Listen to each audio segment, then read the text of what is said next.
ஒரு லேண்டோடைய நம்ம சைஸ். எப்பவுமே லேண்ட் வந்து பாத்தீங்கன்னா ஒண்ணு ஸ்கொயரா இருக்கணும், இல்ல ரெக்டாங்கலா இருக்கணும். இது போல இடத்துல அந்த அந்த எலக்ட்ரோமேக்னெட்டிக் ஃபீல்டு என்பது சரி விகிதத்துல வந்து பரவக்கூடிய தன்மைகள் இருக்கிறதுனால ஸ்கொயர் ஷேப்ல இருந்தால் சிறப்பு, ரெக்டாங்கிள் ஷேப்ல இருந்தால் சிறப்பு. ஆனா நம்ம தேர்வு செய்யக்கூடிய மனை எல்லா இடத்துலையும் இப்ப அக்யூரேட்டா இருக்காதுன்றதை நம்ம புரிஞ்சுக்கணும். சில நேரத்துல வந்து பாத்தீங்கன்னா தவறான ஒரு கோர்ஸ் மணியாக இருப்பதற்கான வாய்ப்புகள் உண்டு.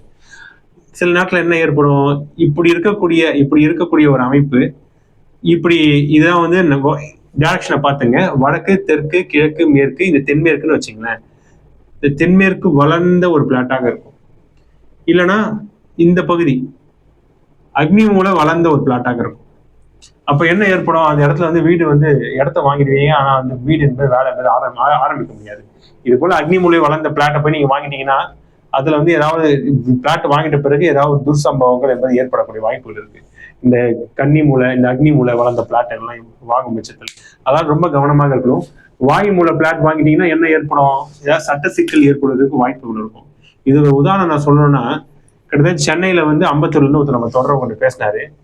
அவருடைய பிளாட்டோடைய அமைப்பு வந்து பார்க்கும்போது இப்படி இருந்துச்சு. இப்படிப்பட்ட ஒரு அமைப்பு தான். கிட்டத்தட்ட நார்த் ஃபேஸிங்கு. இது ஃபர்ஸ்ட் முடிவு பண்ணாரு, வாங்கலாமா வாங்கக்கூடாதுன்னு சொல்லி ஃபர்ஸ்ட் முடிவு பண்றதுக்காக என்ன நேரடியா வாங்க சார் அம்பத்தூர் வந்து பார்த்து கொடுங்கன்னு சொல்லி செக் பண்ணாரு.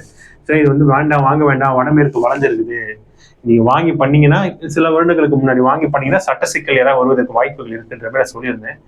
அதுக்கப்புறம் அதையும் மீறி அதை வாங்கிட்டாரு.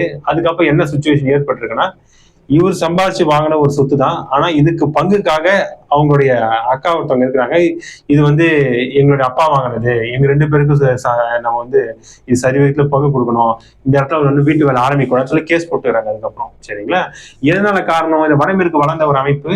அப்ப இவர் வந்து இவருடைய சுய உழைப்பின் மூலமா சம்பாதிச்ச ஒரு ஒரு இடத்த அதுக்கப்புறம் வந்து பாத்தீங்கன்னா அவங்களுடைய உடன் பிறந்தவங்க ஒருத்தவங்க இல்ல இது வந்து பொது சொத்து, நீங்க வந்து பங்கு கொடுக்கறது கேஸ் போட்டு இது பண்ணிட்டு இருக்காங்க. அதுக்கப்புறம் வந்து பாத்தீங்கன்னா நான் பார்த்துட்ட பிறகு இது போல தவறான அமைப்புல இருக்கு சார், இது ஃபர்ஸ்ட் நீங்க சரி பண்ணிக்கிங்க, சரி பண்ணி என்ன பண்ணணும்ன்றத நான் அவருக்கு ஒரு கன்சல்டேஷன் மாதிரி கொடுத்தேன். இந்த பகுதியை கட் பண்ணிட்டு கொஞ்சம் சரி பண்ணிக்கிங்கன்றதை நான் சொல்லியிருந்தேன்.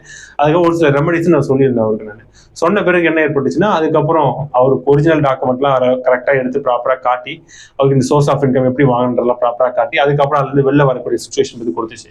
அதெல்லாம் முன்கூட்டி நம்ம பார்த்து பண்ணும்போது பிரச்சனை என்பது கொடுக்காது. இதான் இப்போ லீகல் இஷ்யூஸ் கொடுத்துரும் வடமேற்கு வளர்ந்து வர அமைப்புலாம்.